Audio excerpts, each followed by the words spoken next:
Nigeria is a country with over 160 million people, and which undoubtedly is the most populous country in Africa. It is blessed with diverse human and mineral resources, but has for a long time depended on export of crude oil for at least 70% of its earnings. The information communication technology industry world over is a dependable vehicle that governments use in driving economic and social development. ICT will contribute a lot more to GDP. It's already about 8% now. It will contribute a lot more to GDP. The industry will continue to grow as fast or faster than it's growing right now. And we'll begin to see that diversification and the building of what we like to call a knowledge economy, which is more dependent on people and intellect than exactly and innovation. That's a very critical point, driving innovation, as opposed to where we are right now, where a lot of our income or revenue in terms of particularly for foreign exchange revenue is dependent on our resources. As you know, broadband is so critical to development. Many people regard broadband as an essential infrastructure of the digital economy. And the President's cabinet and his intention for Nigeria wouldn't be achieved fully if there is not enough ICT embedded in what we are doing. For Nigeria not to be left out in this new communications age, President Goodluck Jonathan, in line with the administration's transformation agenda, created the Ministry of Communication Technology in 2011.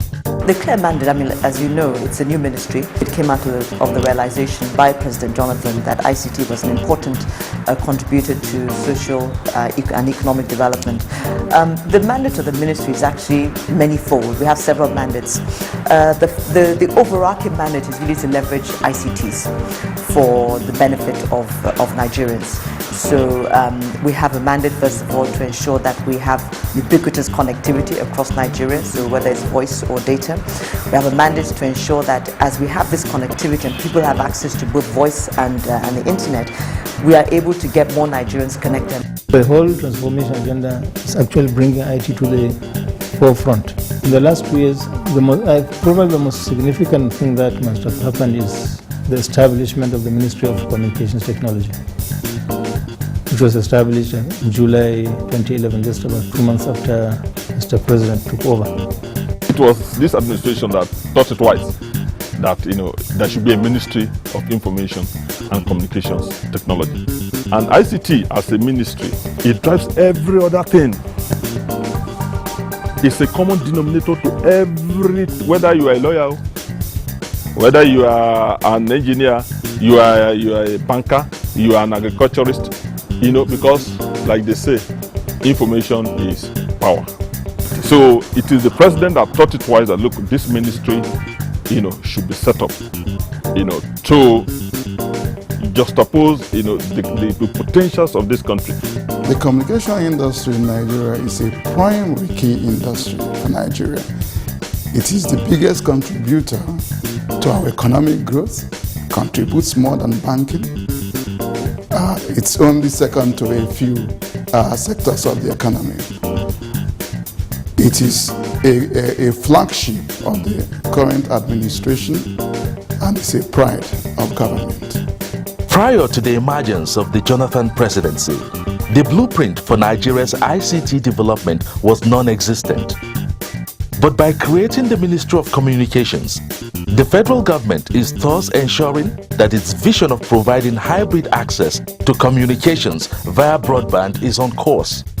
We have established a broadband, and that was actually a presidential committee, again, explaining to you how important President Jonathan sees ICT's broadband connectivity to the development of this nation. And the overall objective or the outcome of this implementation should be that we have a 5-fold increase in broadband penetration. Now that's important because we're about 6% or so now, and we have about 45 million Nigerians connected to the internet. If we get to about 5 times 6, about 30-35%, a lot more Nigerians are going to be connected to the internet, particularly those that live in rural areas. This current administration has been very, very encouraging because the current thrust of transformation, the government has been very receptive towards understanding that transformation in the 21st century, in the digital age, okay, can only be brought about with the active application and acquisition and application of technology. This current government understands that, and we've had a lot of encouragement. All agencies of government that were hitherto responsible for one aspect of communications technology or the other are now put under one ministry for effective coordination and execution of the administration's broadband target for the country. The first thing that was done when the ministry was created was to bring all of these ICT-related agencies under one roof. Because before they were scattered around, one was in Office of the Secretary to Government, Science and Technology, Information and Communications. We were literally everywhere. And so there was no one holistic view of ICT in federal government. So bringing all of these agencies together has allowed us to really get a sense for where the strengths are, where the weaknesses are, and allowed us to begin to work together to achieve that single mandate of the Ministry of CommTech, which is to leverage ICTs for national social and economic development. The president, because of his interest in the area, is also mobilizing the state governors to make sure that this access is given. He has encouraged the discussion of this in the Executive Council, State Executive Council meeting where state governors meet to discuss issues of this nature. And that has been a very important stimulus. Indeed, the telecoms industry has done well, the ICT industry has done well. It is important for state government to key into the revolution that is going on. It has assisted in all facets of development. Communication is very important. Further liberalization of the industry by the Jonathan government is bringing about transformation in the sector that is now making Nigeria a hotbed for telecoms and broadband activities. The Ministry of Communications starting point is the introduction of the Student Computer Ownership Scheme. We are basically saying that, look, we said students are one of the most underserved communities in this country, because we have students in the 21st century who many of them are not actually interacting with a computer until they leave university. So two things we're trying to do. First of all, get more computers into the hands of our students or devices, and use the local industry as a means to actually do that. So we've got a PC ownership program that is, in a sense, closed, limited to just the local indigenous manufacturers. If you look at the payment system, if you look at the way government conducts affairs, everything is online now. You know, our personnel payment system is online, our capital payment system is online. This is a major achievement, because it's tightening a lot of loose ends. It's introducing discipline in the way and manner we do things. The transformation is happening. It's happening gradually, because it has to be gradual for it to be sustainable, so that minimal mistakes and minimal pain is inflicted on the average Nigerian.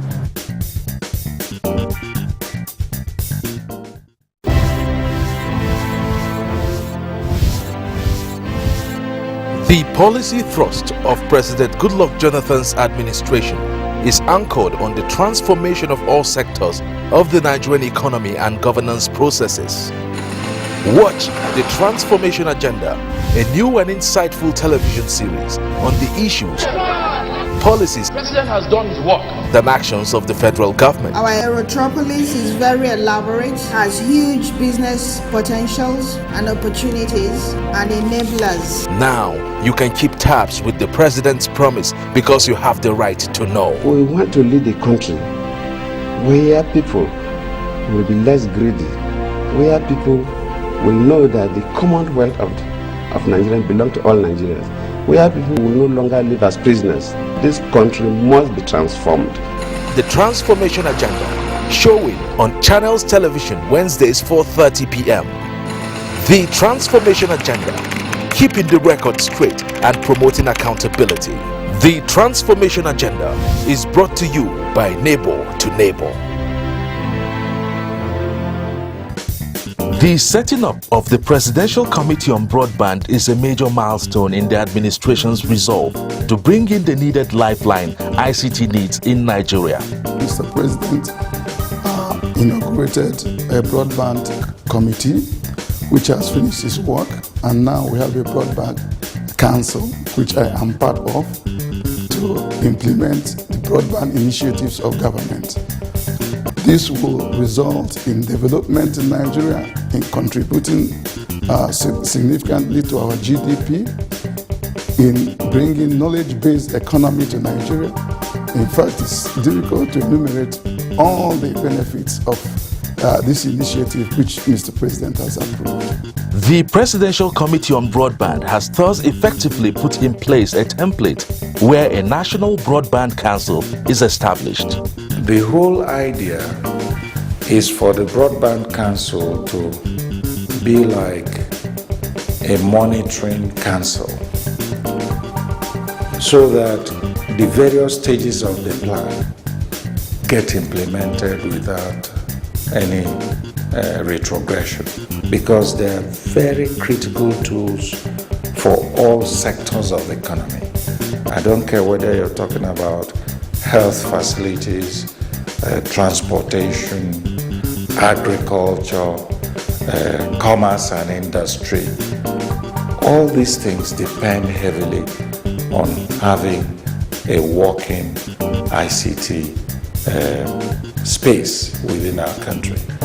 Before the coming of this administration, Galaxy Backbone was established to enhance connectivity between government agencies.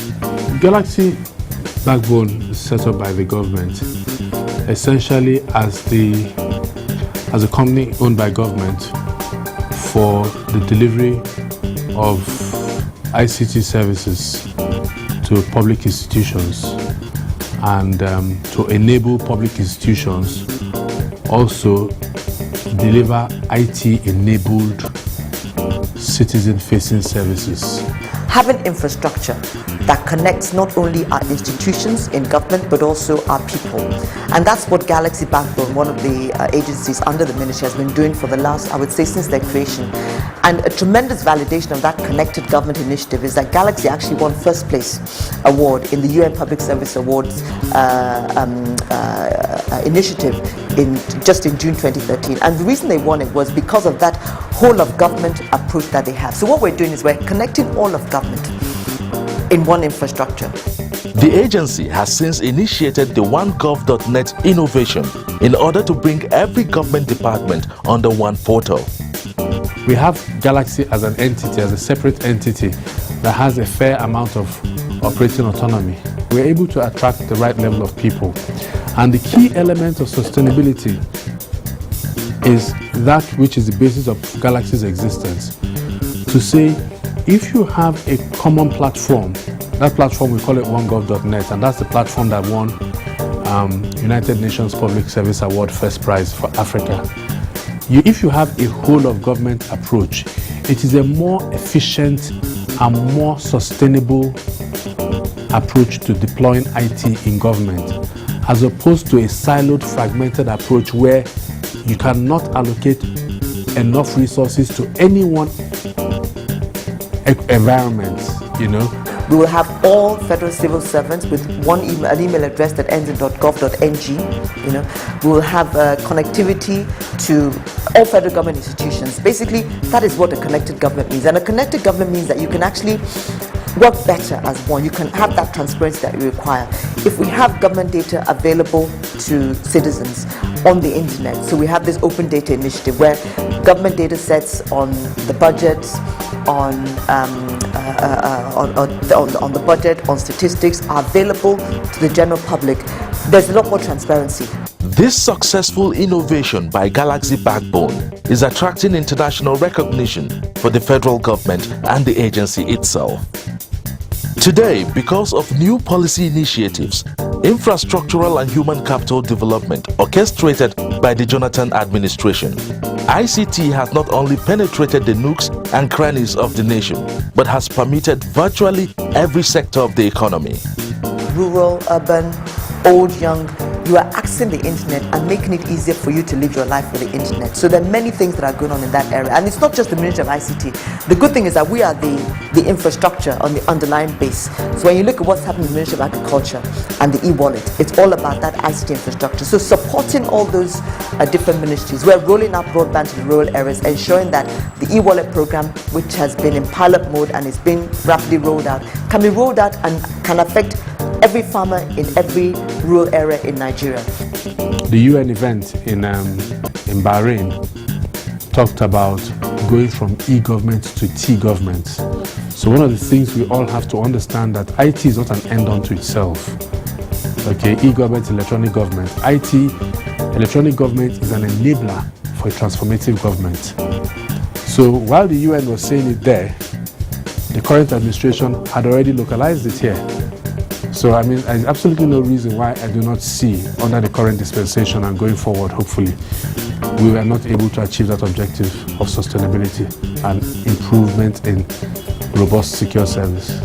Anybody who is, the average phone will have some form of connectivity where people will do some chats and some other usages.